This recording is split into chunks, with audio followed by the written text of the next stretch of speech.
Good morning students. BEd second year के paper knowledge and curriculum ज्ञान and पाठ्यचर्या के अंतर्गत हम लोग ज्ञान के तथ्यों की चर्चा कर रहे हैं। कल हमने संदर्भित एवं लिखित ज्ञान के अंतर्गत संदर्भित ज्ञान को देखा था कि संदर्भित ज्ञान क्या है, इसकी विशेषताएं क्या है, इसका शैक्षिक उपयोगिता किस तरह से है। क्योंकि संदर्भित ज्ञान एक तरह से परिचयात्मक ज्ञान के नाम से भी जाना जाता है। इसे हम परिचयात्मक ज्ञान ये कहते हैं जिसके माध्यम से बालक एक परिचयात्मक ज्ञान को अर्जित करता है, या यूँ कहा जाए कि किसी से परिचय प्राप्त कर पाता। अगली बात अब यहाँ पर जो है वो है लिखित ज्ञान की। तो आज हम प्रारंभ करेंगे लिखित ज्ञान।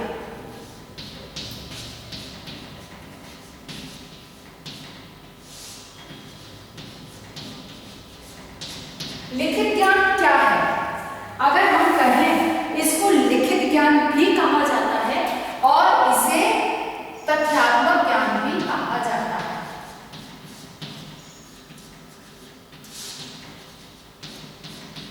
यानी कि इसे दोनों तरह से संबोधित किया जाता है, इसे लिखित भी और तथ्यात्मक भी।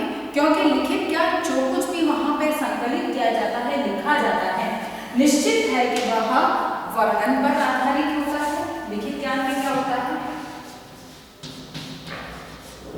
वर्णन पर आधारित होता है, विवरण होता है, और ये सारी चीजें किस पर आधारित होती है? तथ्यों पर आधारित होती है। बिना तथ्यों के हम किसी भी चीज को नहीं लिखते हैं। इसीलिए ये वर्णन, इसके अंदर वर्णन होता है, इसके अंदर विवरण किया जाता है, इसीलिए वह लिखित होता है और यह तथ्यों पर आधारित होता है।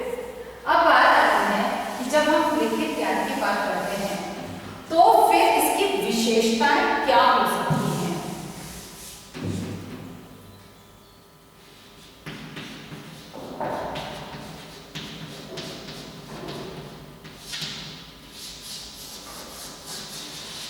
लिखित ज्ञान की विशेषता निश्चित है कि लिखित ज्ञान हम लोग सब अमूमन जो कहा जाए कि ज्ञान के रूप में जितनी भी बात करते हैं उसमें अधिकांश रूप से हम लिखित रूप में ज़्यादा प्रेफर करते हैं। लिखे हुए को हम ज़्यादा पढ़ना पसंद करते हैं। किसी चीज़ के लिखने से संबंधित, जैसे हमको कोई चीज़ याद रखनी है तो हम उसको लिखित रूप में लिख लेते हैं, जिससे कि वो हमारे पास एक तरह से सुरक्षित रहे और वो हमें लंबे समय तक याद रहे। क्योंकि लिखा हुआ है तो जब कभी भी आवश्यकता हम उसको उठाकर देखकर और पुनः उसका रिकॉल कर सकते हैं। इसीलिए लिखित ज्ञान अपने आप में एक अलग विशेषता लिए हुए होता है। तो सबसे पहली इसकी विशेषता है तथ्यों से संबंध। तथ्यों से संबंध। लिखित ज्ञान का संबंध तथ्यों से होता है। क्यों? क्योंकि इसके अंदर जो कुछ लिखा जाता है वो तथ्य पर ही आधारित होता है, बिना तथ्यों के नहीं। नेक्स्ट आ जाता है तथ्यात्मक ज्ञान में सत्यता और असत्यता का समावेश होता है। सत्यता व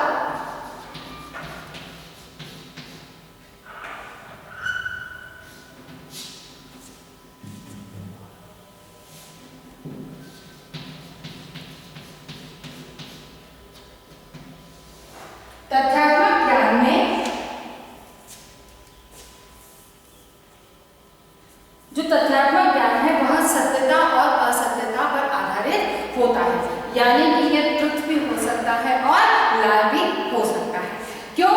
क्योंकि इसके अंदर ये दोनों चीजें, किसी चीज के बारे में उसमें लिखा जाता है तो जब हम पूर्ण प्रमाणों के साथ जिसे प्रमाणित कर लेते हैं वह सत्यता पर आधारित होता है। कई सूचनाएं या कई चीजें ऐसी भी होती हैं जिसको कि हाँ वहां पर प्रमाणित नहीं किया गया था, उसके आधार पर तथ्य संकलित नहीं होते हैं, तथ्यों के आधार पर उसे नहीं कहा जा सकता, उसके बारे में हमारे पास कोई प्रमाण नहीं होते हैं, तो वह और वक्त के साथ में उसकी उस तथ्य से संबंधित विचारधारा में परिवर्तन आ जाता है, अतः वह असत्य। यानी कि जो लिखित ज्ञान है उसमें सत्यता भी होती है और असत्यता भी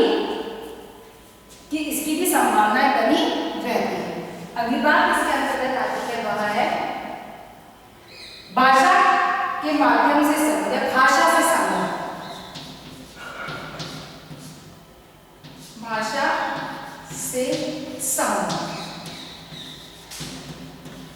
ठीक है, इसमें भाषा का होना अनिवार्य, बिना भाषा के, क्योंकि जब शब्द नहीं है तो फिर वो लिखित ज्ञान कहाँ से होगा। अर्थात इसमें भाषा से इसका गहन संबंध होता है, लैंग्वेज से इसका बहुत गहरा और बहुत घनिष्ठ संबंध होता है। फिर इसके अंदर हम भाषात्मक कौशल के आधार पर भी उसे प्रदर्शित करते हैं। अर्थात जैसे हमने किसी चीज को बहुत अच्छे ढंग से सुंदर काव्यात्मक भाषा में जब उसको लिखा है तो निश्चित है कि उसका प्रभाव एक अलग दिखाई देता है। या साहित्य लिटरेचर इन लैंग्वेज के अंदर जब हम लिखते हैं तो डेफिनेटली उसका इफेक्ट बहुत अलग दिखाई देता है और बहुत अलग आता है। इसीलिए भाषात्मक संबंध के अंदर सबसे पहली चित्र लिखित होती है, इसमें शब्दों का आकार मतलब शब्दों को उसमें उकेरा जाता है, लिखा जाता है, फिर बाद में साहित्यिक भाषा का उपयोग इसके अंदर करके और इसे सुंदर और आकर्षक बनाया जाता है। नेक्स्ट आता है इसमें उचित व अनुचित से संबंध।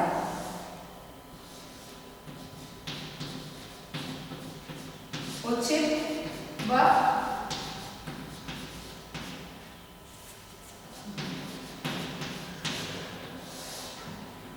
व अनुचित से संबंध, possibility of proper and improper,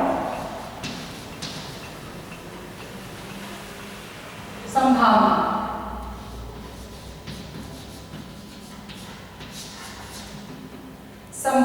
ठीक है।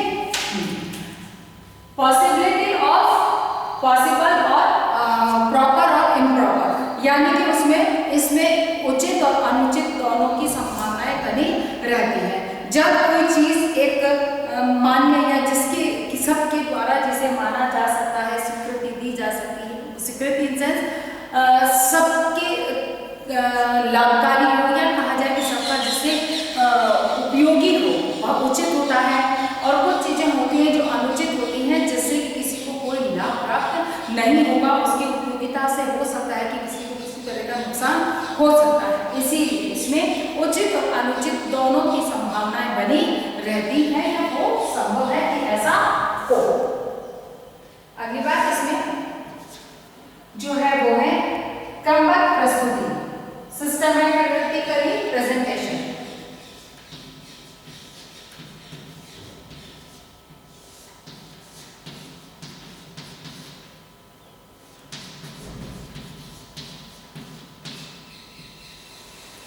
सिस्टमैटिकली प्रेजेंटेशन, क्रमबद्ध प्रस्तुतिकरण। निश्चित है कि इसके अंदर स्टेप बाय स्टेप हर चीज को उसके अंतर्गत लिखा पढ़ा संकलित किया जाता है, क्योंकि जब तक कोई चीज क्रमबद्ध रूप में नहीं होगी तो उसको समझना कठिन हो जाता है। किसी के लिए भी उस चीज को जानना समझना या उसका संबंध किसी से स्थापित करवाना कठिन हो जाता है। इसीलिए इसमें जो प्रेजेंटेशन है वो सिस्टमैटिकली होनी जरूरी है। नेक्स्ट बात आ जाती है इसमें नियमों से संबंध, रिलेशन विद लॉ, नियमों से संबंध।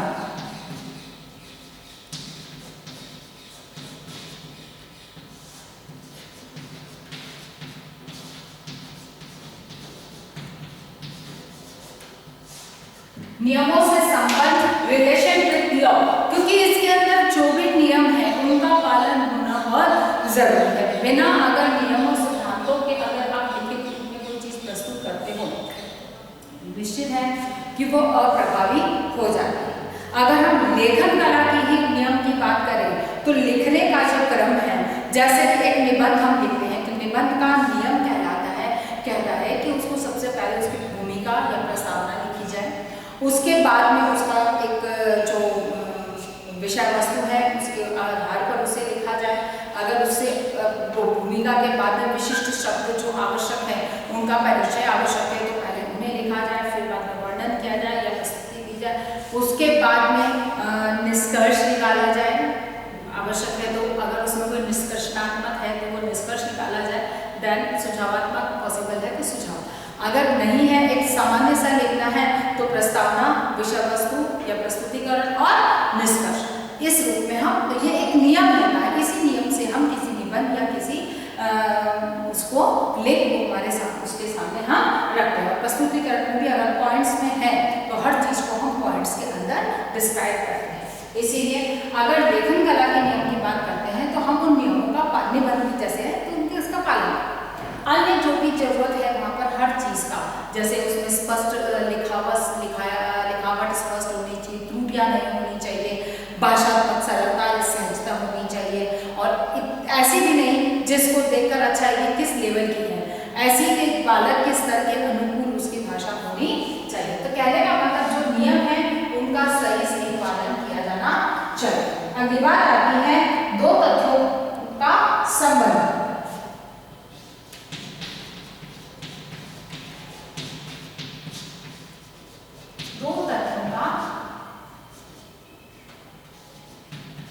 ठीक है, दो तथ्यों में आपस में संबंध का होना बहुत जरूरी है। अगर उनमें संबंध नहीं है तो ये मतलब कि उसमें लिखते समय जहां आवश्यक है, आप जरूरी नहीं कि दो तथ्य हो ही, अगर जहां है तो उन दोनों तथ्यों को स्पष्ट प्रस्तुत करके और उस बात को स्पष्ट किया जाना चाहिए। इसीलिए इसकी विशेषता है कि यहाँ पर दो तथ्यों को भी आवश्यक अगर है अनिवार्य तो निश्चित है कि उन्हें स्थान दिया जाए, भले ही चाहे अनिवार्य नहीं लेकिन किसी चीज में आ रहे हैं कि ये भी हो सकता है ये भी हो सकता है, तो उसकी समस्त संभावनाओं को वहां पर लिखा जाना चाहिए। नेक्स्ट आ जाता है विश्वास की भावना। विश्वास यानी कि विश्वसनीयता उसमें होनी चाहिए। चिंतन की संभावना,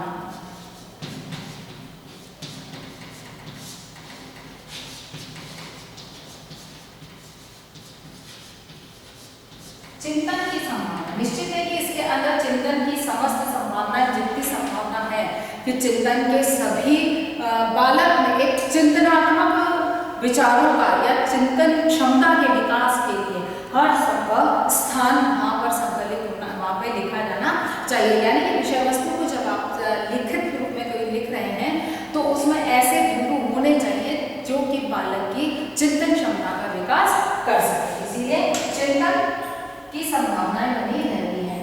फिर अनुमान, गैस,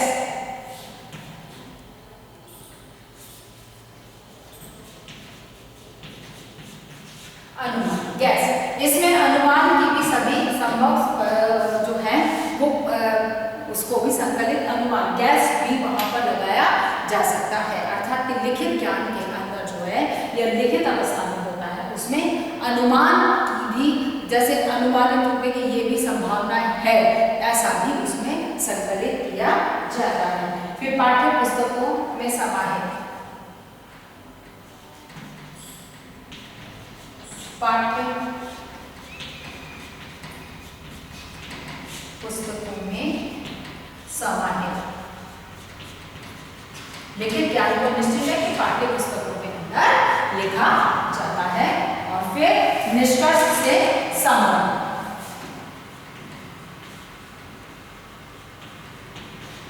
निष्कर्ष से संबंध यानी कि इसमें निष्कर्ष का भी होना आवश्यक है, निष्कर्ष भी निकाला जाता है।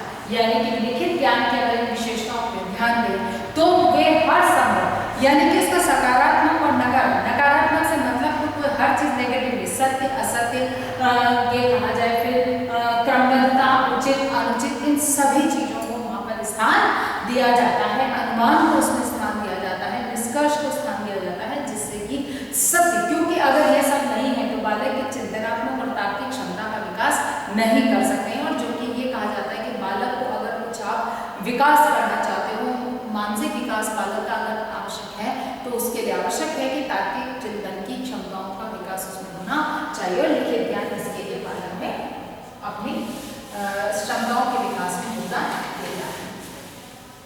अगली बात इसमें हम देखने वाले हैं कि लिखित ज्ञान के प्रकार, कि लिखित ज्ञान के प्रकार कौन कौन से, कितने प्रकार का हो लिखित ज्ञान को हम कितने रूपों में हम देख सकते हैं। तो लिखित ज्ञान के प्रकार में सबसे पहली जो बात आती है वह आत्म संबंधी तथ्यात्मक ज्ञान।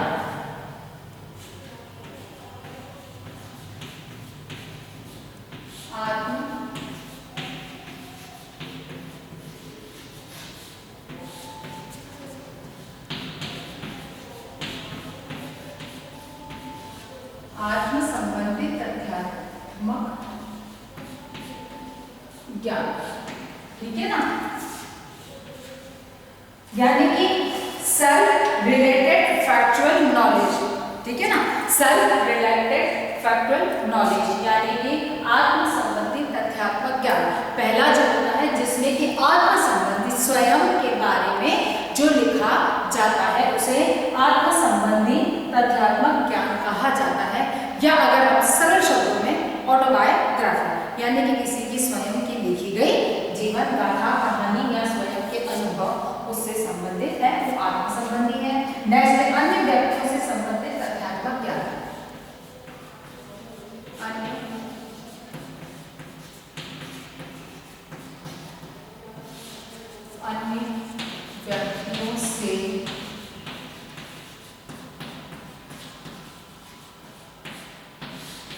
अन्य व्यक्तियों से संबंधित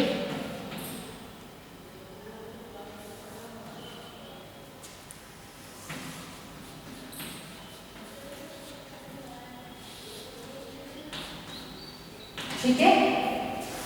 other people related factual knowledge, अन्य व्यक्तियों से संबंधित जिसमें कि अन्य व्यक्तियों के बारे में लिखा पढ़ा जाता है, जैसे कि हम महाराणा प्रताप, महात्मा गांधी, जवाहरलाल नेहरू, सुभाष चंद्र बोस, लाला लाजपत राय आदि के बारे में जब हम पढ़ते हैं वह क्या है, अन्य व्यक्तियों के संबंधित लिखित व लिखित ज्ञान कहलाता है। अंत में आता है सार्वभौमिक तथ्यात्मक ज्ञान।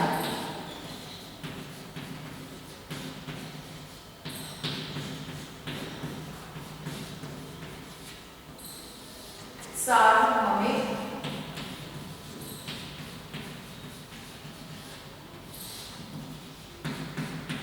यूनिवर्सल, ठीक है ना, यूनिवर्सल फैक्चुअल नॉलेज जो है वह सार्वभौमिक तथ्यात्मक ज्ञान यानी कि संपूर्ण ब्रह्मांड, संपूर्ण विश्व में सभी व्यक्तियों के द्वारा जिसे माना जाता है या जो सभी के लिए एक जैसा है, जो सभी के द्वारा जिसे मान्यता का स्वीकार किया जाता है वह सार्वभौमिक तथ्यात्मक ज्ञान कहलाता है और यह लिखित अवस्था में पाया जाता है। इसके बाद हम देखेंगे लिखित ज्ञान की शैक्षिक उपयोगिता।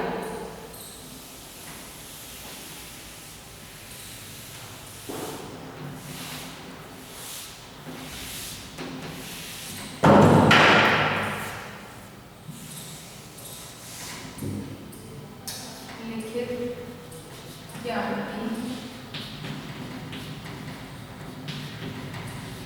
शैक्षिक, ठीक है ना,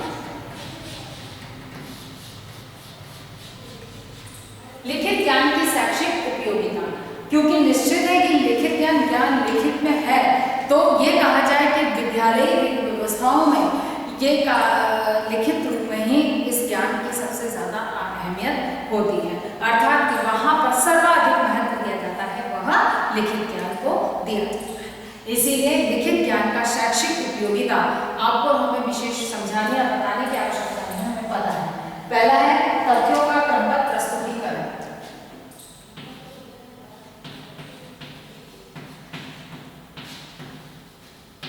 तथ्यों का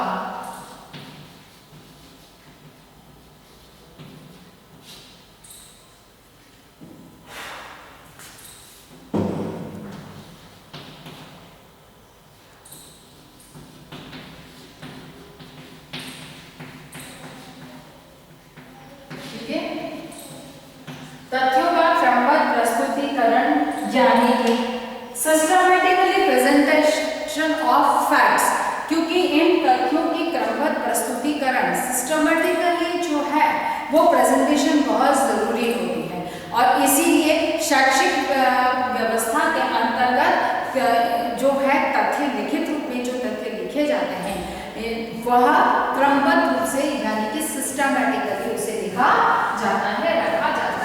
अगर ऐसा नहीं है तो छात्र को उसे समझा पाना हमारे लिए कठिन होता है, इसीलिए इसका लिखित अवस्था में और क्रमबद्ध सिस्टमैटिकली होना बहुत जरूरी है। फिर शिक्षण अधिगम प्रभावशाली, शिक्षण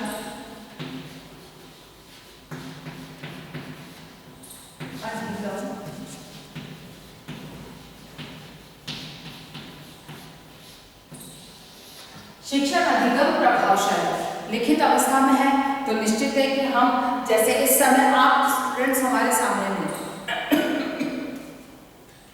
लेकिन उस समय हमें चाहिए कि कुछ और, कुछ नहीं तो कुछ तो इफेक्टिव हो, तो उसके लिए क्या होता है, बोर्ड पर ही हम हर चीज को लिखने की कोशिश करते हैं कि कम से कम पॉइंट्स तो वहां पर लिखे जाए, जो कि एक आप तक जितनी पॉसिबल है वो सही नॉलेज या पूर्ण ज्ञान हम पहुंचा सके। तो ये क्या है, लिखित अवस्था में शिक्षण अधिगम को प्रभावित अगर क्लास के अंदर होते हैं तो इसका जो इफेक्ट अभी ऑनलाइन जो वीडियो के माध्यम से आपको पड़ेगा उसकी तुलना में कक्ष में जब हम आमने सामने होते हैं उस समय ये बहुत अधिक इफेक्टिव होता है।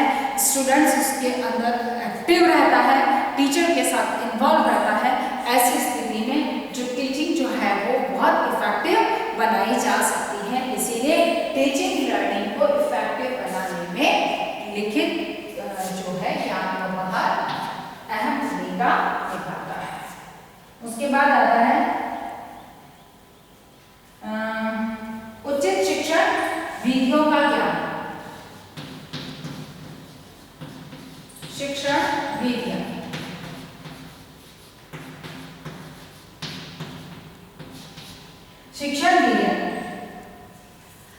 शिक्षण विधियां भी निश्चित है कि जब एक लिखित ज्ञान के साथ में है, टेक्सुअल नॉलेज के रूप में हमारे सामने है, तो वह शिक्षण विधियों का भी इसमें उपयोग किया जा सकता है। यानी कि बहुत सारी शिक्षण विधियों की जानकारी लिखित रूप में हमारे सामने होती है, उसका प्रोसेस सैद्धांतिक रूप में हमारे सामने होता है, जिसका टीचर उपयोग कर सकता है। पहली चीज। दूसरी चीज, अपने टीचिंग को इफेक्टिव बनाने के लिए जो ये टेक्सुअल नॉलेज है इसका हम उपयोग कर सकते हैं।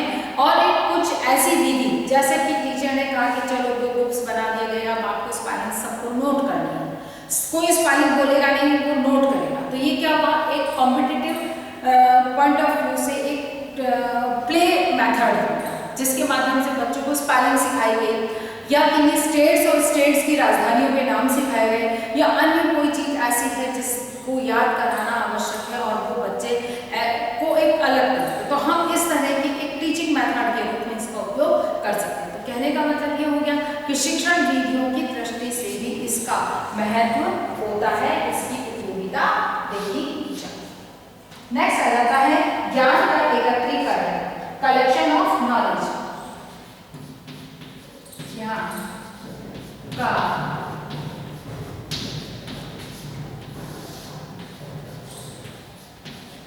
कलेक्शन ऑफ नॉलेज, ज्ञान का एकत्रीकरण, यानी कि इसके अंदर संपूर्ण ज्ञान को कलेक्ट किया जाता है लिखित रूप के माध्यम से, क्योंकि लिखित रूप में पुस्तकों में इसका अधिक उपयोग किया जाता है, जिसके अंदर संपूर्ण ज्ञान को एक जगह कलेक्ट, यानी कि सूचना तथ्य जो कुछ भी है, जैसे किसी विषय से संबंधित है तो एक ही पुस्तक के अंदर उसको संकलित, एकत्रित किया जाता है, कलेक्टेड किया जाता है। फिर आता है ज्ञान का आदान प्रदान।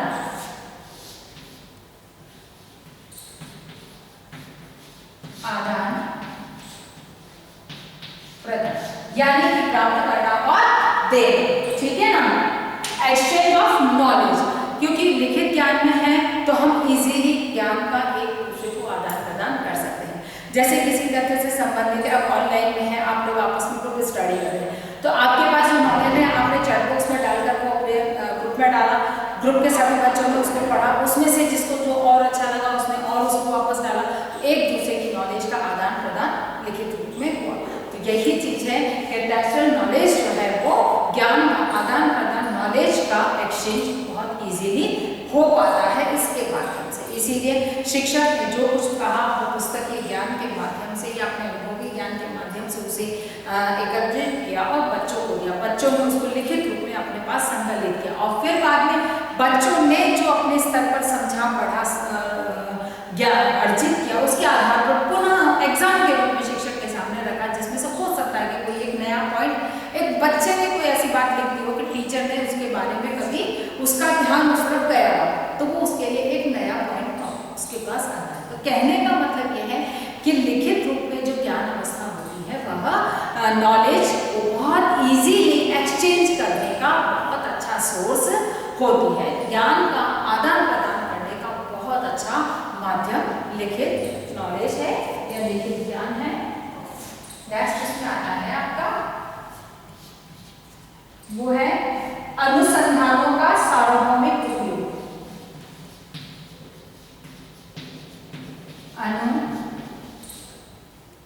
अनुसंधानों का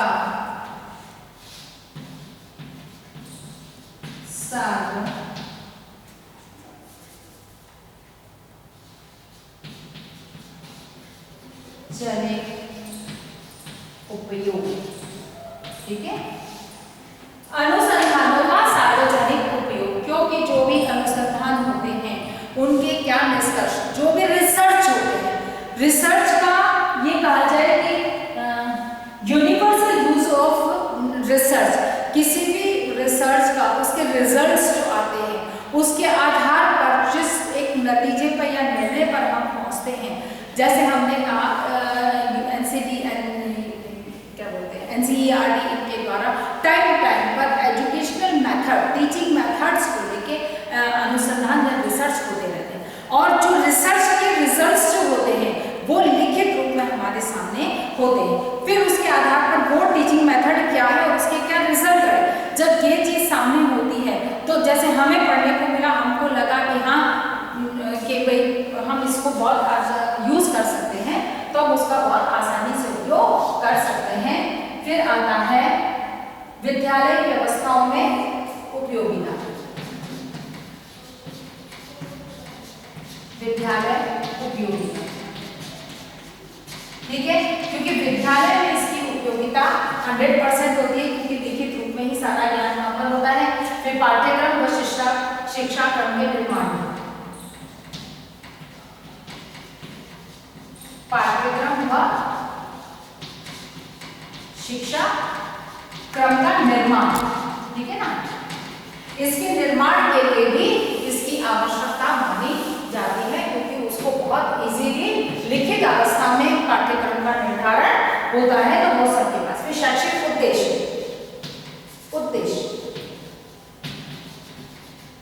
उद्देश्य भी निर्धारित लिखित होगा, तभी हम सही उद्देश्यों का निर्धारण कर सकेंगे।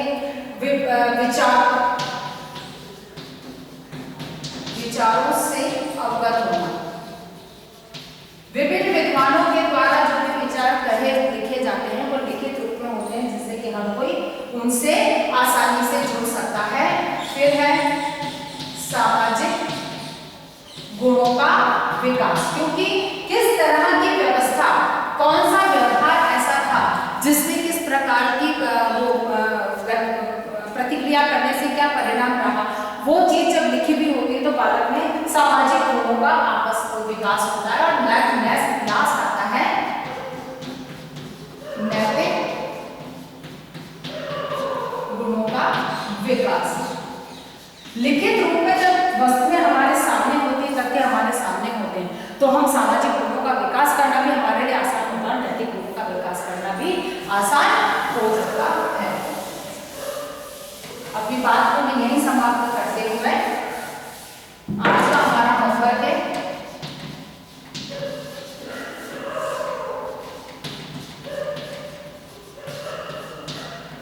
लिखित ज्ञान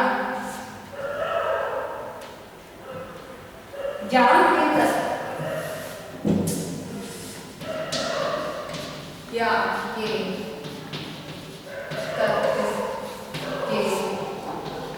रूप में